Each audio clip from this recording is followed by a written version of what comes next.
लग्नाचा सीझन संपत आला होता, पण तरीही जुलै महिन्यात काही लग्न सुरूच होती. जुलैच्या पहिल्या आठवड्यातच बऱ्याच लग्नांच्या तारखा होत्या. त्यामुळे पार्लरमध्ये कस्टमरची चांगलीच गर्दी असायची. त्यातच पार्लरच्या मालकीण सरोजताई अचानक आजारी पडल्या. त्यामुळे तिथे काम करणाऱ्या सईवर कामाचा बराच ताण पडला होता. सई फक्त पैशासाठी तिथे काम करत नव्हती, तर तिला पार्लरची आवड होती. त्यातच पुढे तिला करिअर करायचे होते. सरोजताईच्या फेमस पार्लरमध्ये तिला ट्रेन व्हायचे होते. त्यासाठी ती तिथे अनुभव घ्यायला आली होती. हीच वेळ होती सईला सरोजताईंच्या मनात जागा तयार करण्याची. ती अगदी मनापासून काम करीत होती. कुणाला तक्रारीला जागाच ठेवत नव्हती. अगदी गोड बोलून हसत खेळत सर्व काम करीत होती.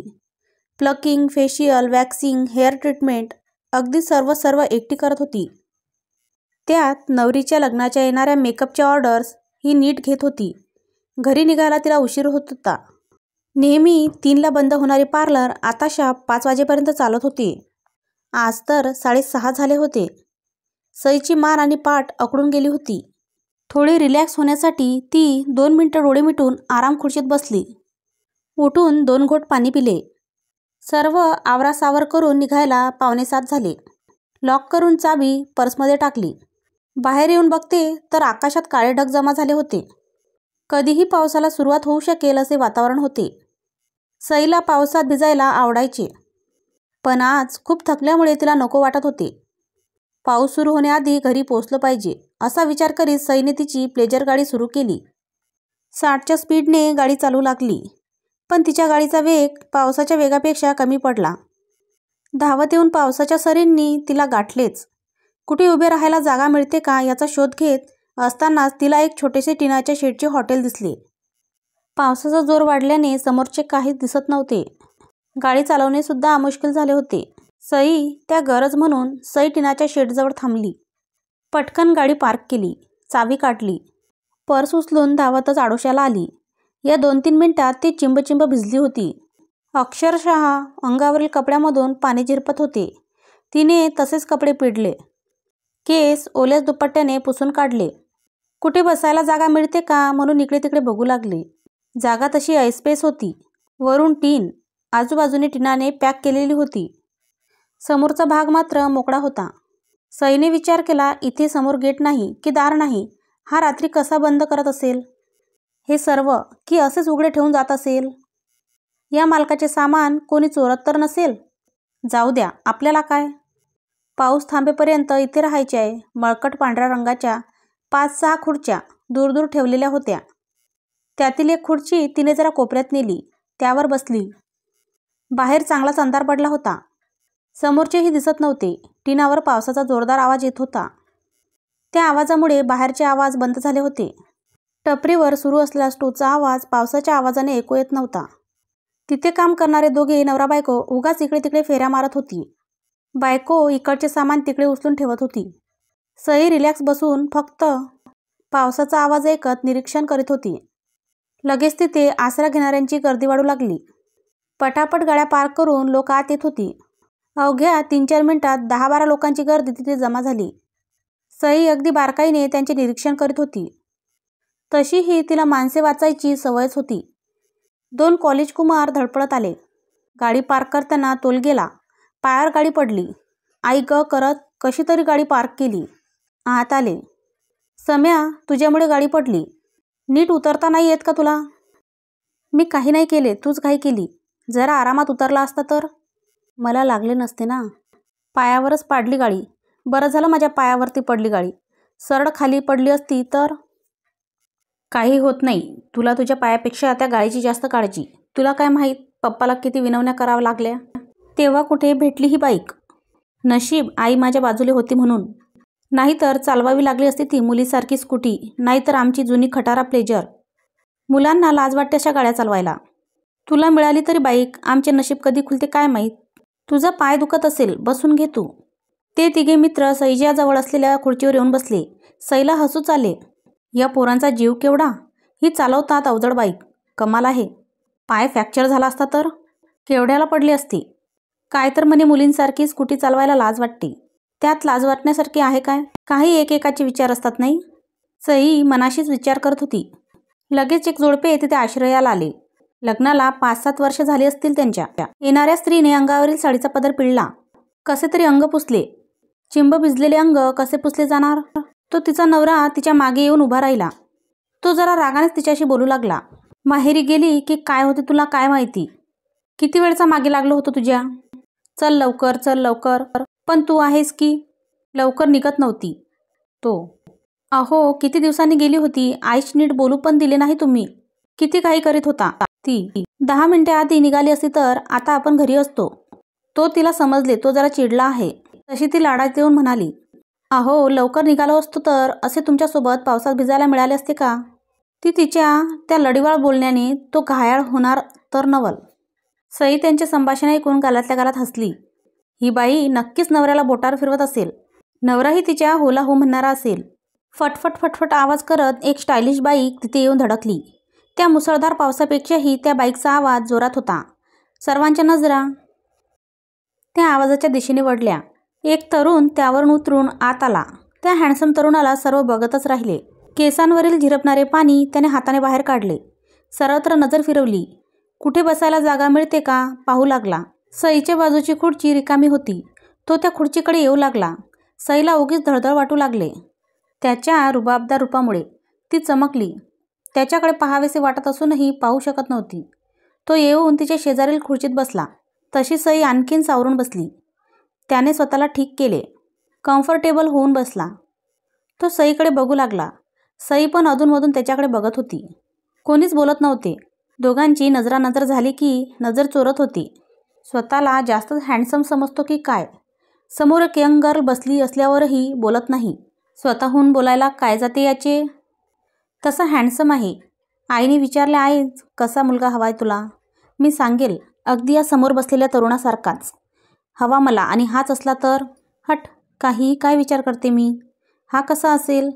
आताच तर कुठे पाहिले याला. कोण आहे, कुठला आहे, काहीच माहिती नाही. मी पण बावळटच आहे. सईचे असे मनात विचार सुरू असतानाच एक म्हातारे जोडपे तिथे आले. अगदीच गरीब दिसत होते. आजीची फाटकी नऊवारी, आबाजीचे मडकट धोतर, हातात एक फाटकीशी पिशवी, चेहऱ्यावर थकलेले भाव. येऊन सईजवळच्या खुर्ची शेजारीच खालीच बसले. आणखीन 4-5 लोक आली. त्यांच्या बोलण्यावरून ते बांधकाम मजूर असावेत असे वाटत होते. नुकताच कोणाच्या घरावर स्लॅब टाकून आले असावेत.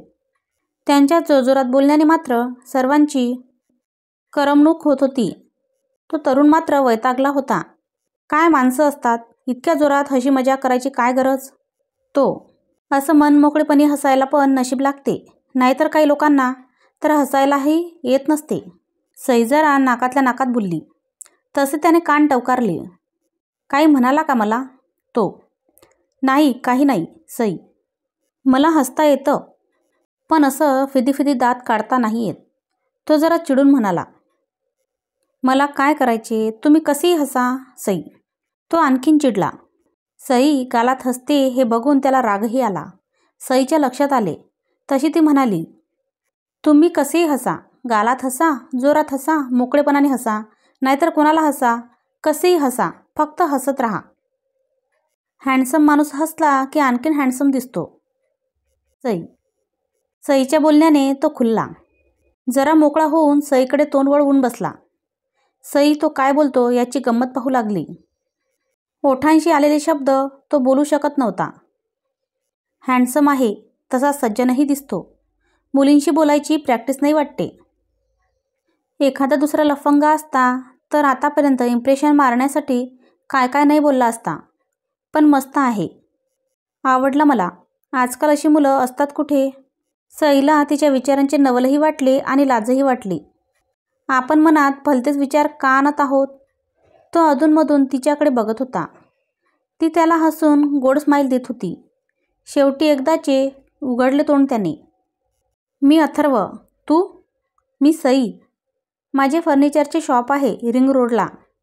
हो का, म्हणजे तुम्ही बिझनेसमॅन? हो. तू? मला पार्लरची आवड आहे. लवकरच माझे स्वतःचे पार्लर सुरू करणार आहे. आपल्या दोघांच्या आवडी सेम. मलाही दुसऱ्यांची गुलामगिरी करायला नाही आवडत. म्हणजे नोकरी हो. मलाही असंच वाटते. जे करायचे ते अगदी स्वतःचे. जिथे आपले निर्णय आपण घ्यायला स्वतंत्र असलो पाहिजे. करेक्ट, माझंही मत असंच आहे. दोघांच्या गप्पा मस्त रंगल्या. बाहेर पाऊस त्याच्या मस्तीत धुवाधार कोसळत होता. इकडे अथर्व आणि सईचे हास्याचे फवारे बरसत होते. कोणीतरी हॉटेल मालकाला विचारले, पाऊस काही इतक्यात थांबेल असे वाटत नाही. तुम्ही मस्त भजे बनवता का? कोणीतरी, बनवितो, पण सर्व घेणार असतील तर. एकट्यासाठी भट्टी पेटवायला नाही पुरत. हॉटेल मालक मग सर्वांच्या संमतीने भजी बनवणे सुरू झाले. पावसाच्या आवाजात स्टोचा आवाज, तिथे जमा असलेले लोकांचे आवाज आणि सई आणि अथर्व यांचे हसणे, सर्व आवाजांचा गोपाळकालाच झाला होता जणू. फक्त म्हातारे जोडपे तेवढे चूप होते. ते भिरभिरत्या नजरेने आणि कमजोर कानांनी सहन होईल तेवढे ऐकत होते. गरमागरम भज्यांच्या काही प्लेट समोर आल्या. सईला भजी आवडली. एका मागोमाग ती संपू लागली. तशीही आज बरीच दमली असल्याने तिला भूक लागली होतीच. अथर्वने अजून एकही घास घेतला नव्हता. त्याकडे बघून सई म्हणाली, संपवा ना, गार होतील. हो, जास्त गरम मी नाही खाऊ शकत. अथर्वने एक घास घेतला आणि त्याला जोराचा ठसका लागला. तशी सई उठली. पर्समधील बॉटलचे पाणी त्याला दिले. 2 घोट पिऊन त्याचा ठसका थांबला. त्याच्या डोळ्यात आलेले पाणी सईने हळूच आपल्या नाजूक बोटांनी पुसले. त्याला बरे वाटल्यावर तो भजे खाऊ लागला. अथर्वलाही ते आवडले. आणखी एक प्लेट मागवायचे का? अथर्व, हो चालेल. सई, गपागप दोघांनी 2 प्लेट भजी संपविली. त्यावर 1 कट चहा झाला. हॉटेल मालक पैसे मागायला आला. सईचे पैसे अथर्व देऊ लागला तसा तिने स्पष्ट नकार दिला. सईने स्वतःचे पैसे स्वतःच दिले. मग त्या म्हाताऱ्या जोडप्याला पैसे मागितले. आजीने 1 फाटकी 20 रुपयाची नोट काढून दिली. तसा मालक म्हणाला, आजी 50 रुपये झाले दोघांचे. अरे बाबा, दया कर, इतकेच आहेत माझ्यापाशी. आजी, मग आधी नाही समजले का? 1च प्लेट घ्यायची होती. मालक. सईने पर्समधून 50 रुपये काढले आणि हॉटेल मालकाला दिले. ते बघून आजीने आशीर्वाद दिला, तुमची दोघांची जोडी सदा खुश राहो, सुखाने संसार करा. अथर्व म्हणाला, सुंदर मुलींचे मनही तितके सुंदर असते, हे आज तुझ्याकडे बघून कळले. आजीचे आणि अथर्वचे शब्द ऐकून सई मनातून खुश झाली. धोधो कोसळणारा पाऊस आता बराच शांत झाला होता. धोधोवरून तो रिमझिमवर आला होता. हळूहळू एक जण तिथून बाहेर पडत होते. सर्वात शेवटी सई आणि अथर्व निघाले. अगदी बारीकसा पाऊस सुरू होता. सईने गाडीची चाबी काढली. बटन स्टार्ट करून बघितले, सुरू होत नव्हती. शेवटी अथर्व मदतीला आला. त्याने मेन स्टँडवर गाडी उभी केली. किक मारून सुरू केली. अथर्वच्या डोळ्यात बघत सई म्हणाली, थँक्स. सई, एक विचारू? राग तर नाही येणार ना? अथर्व, विचार ना.